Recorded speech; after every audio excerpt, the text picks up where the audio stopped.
Well, just finishing off cleaning up the base, so the base is looking like this now. So cleaned up the wires a lot, got a LiPo battery in there now. It's doing all the right stuff, so I had to fix up the problem where the tracks were going different directions from what they're meant to be going. The encoders weren't connected up to the right encoder settings in the software, but that's all fixed now, seems to be running reliably. Just do a quick demonstration in this video of it running and using the joystick. Seems to be well controlled. I can sort of manage where it's going and its speed quite well from the joystick. And then after that, have a look at some of the next activities. I'll just go through my checklist, see what's next up for me to do.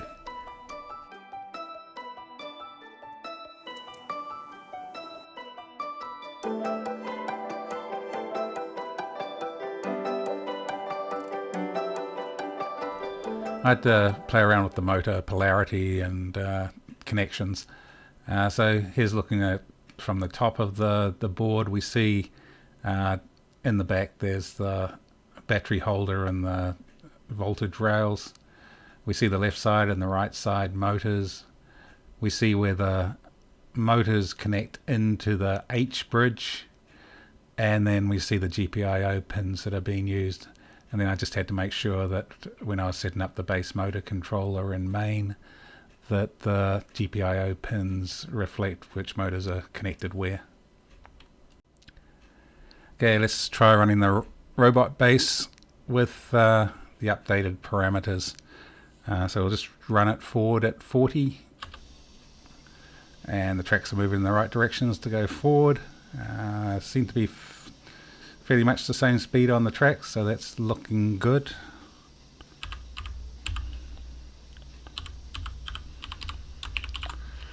Stop it. Let's try a turn.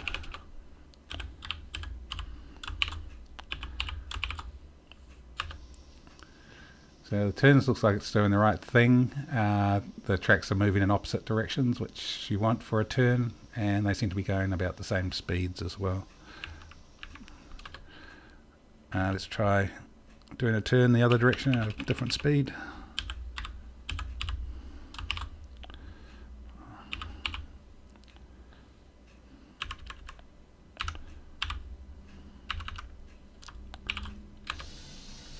Oh, going pretty fast, but the tracks are going opposite directions. So this may tell me that a lower geared motor may be a better thing. That's way too fast for a turn.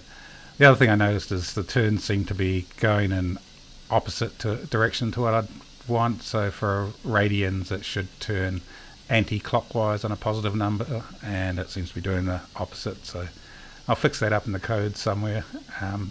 But otherwise, all the controllers seem to be doing the right thing.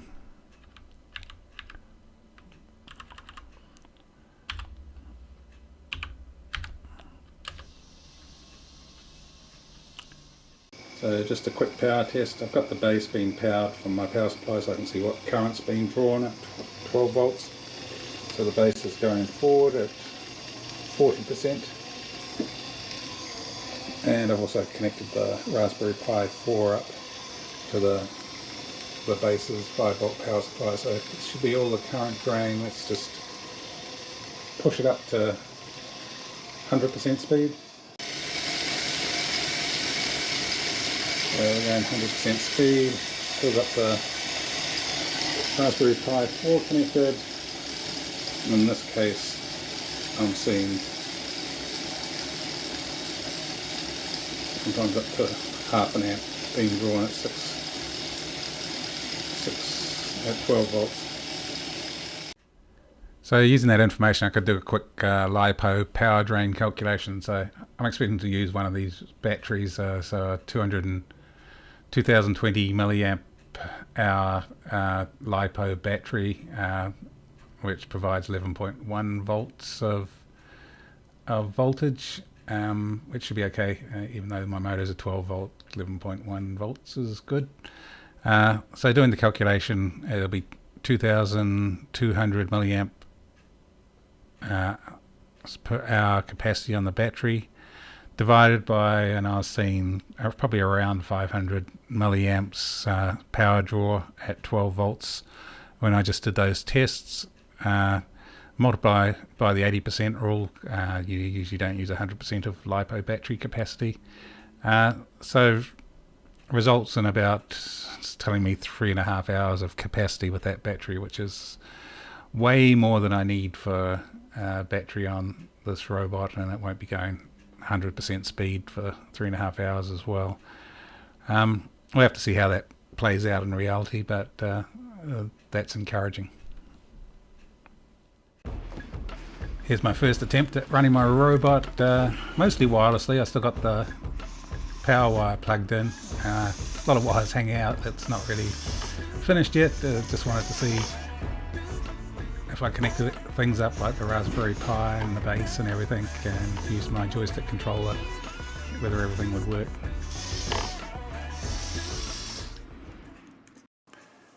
Okay, since the last video I changed how I'm going to get the power to the Raspberry Pi 4 box. So now I'm using a USB-A to USB-C connector, and so I made a new connector here that sits under the top of the robot base. Just another note too, this is the serial to the base motor controller connector as well. So this is the actual bracket I'm using to do that. So that's made up of one of these little USB-A components, which has connectors for the power as well as data, but I'm only interested in the power. And then there's a 3D printed bracket that I made for it, so I can screw that down with a couple of 3mm self-tapping screws, just short ones. Holds that down firmly enough, and then I can put nuts and bolts through here to fix it to the top of the robot base. And I think that works a lot better than the breakout connector, even though it's having to use a USB-A to C connector. There's a lot of those around, so no real problem with that. So I cleaned up the robot base a bit. So I added a short USB to UART connector coming out the front of the Raspberry Pi, and then around the back to make it all independent is I've added that better USB-C power connector to the Raspberry Pi. I've added a LiPo battery so I can run independently of the power, and also got some switches and some external battery connections. After all that, I did a quick weigh in, and it comes in at slightly just over 1.3 kilograms. Now this is just showing the more independent base running now. I'm using my joystick, so a variety of speeds being shown here depending on how hard I push the joystick. Seems fairly responsive, mostly runs in a straight line, so I'm happy with this. This is a good base now to start some of the more of the software side of the robotics project.